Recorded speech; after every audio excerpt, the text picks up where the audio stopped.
மல்லி நேயர்களுக்கு வணக்கம். நம்ம மல்லி சீரியல்ல இன்னைக்கு என்ன சுவாரஸ்யமா பார்க்க போறோம்னா, ரேணுகன்ற பேர்ல இந்த சுடரு இந்த நிஷாவை ஏமாத்த முடியாத நிஷா கிட்ட கையும் களமா சிக்கணுன்றவங்க மறக்காம இந்த ஒரு வீடியோக்கு லைக் பண்ணுங்க. ஏன்னா ஒரு கட்டத்தில் மல்லி தான் வேணும்னு இந்த ஒரு வீட்டில் சாப்பிடாம ரொம்பவே அடம் பிடிச்சிட்டு இருக்காங்க இந்த ரேணுகா. ஆனால் இருந்தாலும் நம்ம நிஷாவுக்கு அடிக்கடிக்கு வந்துட்டு இப்போ சந்தேகம் வருதுங்க. உண்மையிலே வந்துட்டு இப்போ மனநிலை பாதிக்கப்பட்டு இருக்கலாம் இல்லையா அப்படின்னு.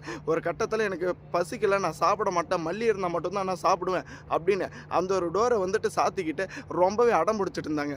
ஒரு பக்கம் நம்ம கதிரேசன் அம்மாடி தயவு செஞ்சு கதவை தர அப்படின்ற மாதிரி கெஞ்சிட்டு இருக்காங்க. ஆனால் உள்ளே போனதும் நம்ம நிஷா இருந்துக்கிட்டு பயங்கரமான அடி வந்துட்டு இந்த ரேணுகாவுக்கு கொடுக்குறாங்க.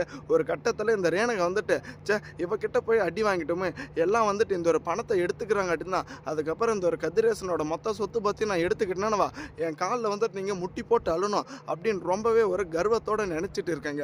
ஒரு கட்டத்தில் இந்த நிஷாவுக்கே தெரியாமல் அவளுடைய ஃபோனை வந்துட்டு எடுத்து மறைச்சி வச்சுட்டு இருக்காங்க.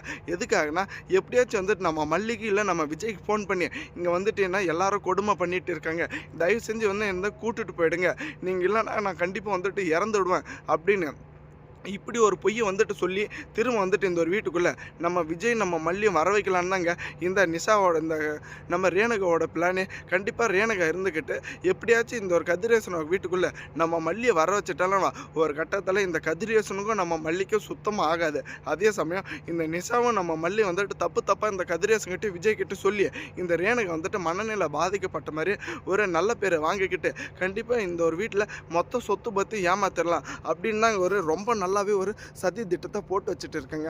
ஆனால் உண்மையிலே நம்ம மல்லி வந்துட்டு இப்படி ஒரு அடிமுட்டாள்தனமாக இருப்பாங்கன்னு கொஞ்சம் கூட எதிர்பார்க்கல. இந்த ரேணுகா விட்டுட்டு நம்ம மல்லி வீட்டுக்கே வந்துட்டாங்க வெண்பாவை கூட்டுட்டு. ஆனால் இந்த மல்லி இருந்துக்கிட்டு நீங்கள் என்ன இருந்தாலும் ரேணுகாக்காவை தனியாக விட்டுட்டு வந்து இருக்கக்கூடாது, அவங்க கூட இருந்திருக்கணும் அப்படின்னு ரொம்பவே வந்துட்டு தன்னம்பிக்கையோடு சொல்லிட்டு இருக்காங்க. இந்த ஒரு பைத்தியக்காருக்கு இந்த ஒரு நிலைமை வந்தால் மட்டும்தாங்க கண்டிப்பாக புரியும். ஏன்னா நம்ம விஜய் நம்ம வெண்பம் இல்லாமல் ஒரு ரொம்பவே மனநிலை பாதிக்கப்பட்ட மாதிரி கண் கலங்கிட்டு இருந்தாங்க. அது எல்லாத்தையும் மறந்துட்டு இப்போ ரொம்பவே வந்துட்டு விட்டு கொடுக்குற நிலைமையில நீங்கள் ரேணுகா அக்கா கூட இருந்திருந்தால் நல்லா இருந்துக்குன்னு மல்லி வந்துட்டு சொல்கிறது யாருக்கெல்லாம் பிடிக்கலையே மறக்காமல் உங்கள் கருத்துக்களை கமெண்ட் பண்ணுங்கள். கூடிய சீக்கிரத்தில் இந்த ரேணுகாவோட எல்லா சூழ்ச்சியும் வெளிவட்டத்துக்கு நம்ம விஜய்க்கும் நம்ம நிஷாவுக்கும் தெரிய வரணுன்றவங்க மறக்காமல் இந்த வீடியோக்கு லைக் பண்ணுங்கள். தேங்க்ஸ் ஃபார் வாட்சிங் மல்லி நேயர்களுக்கு.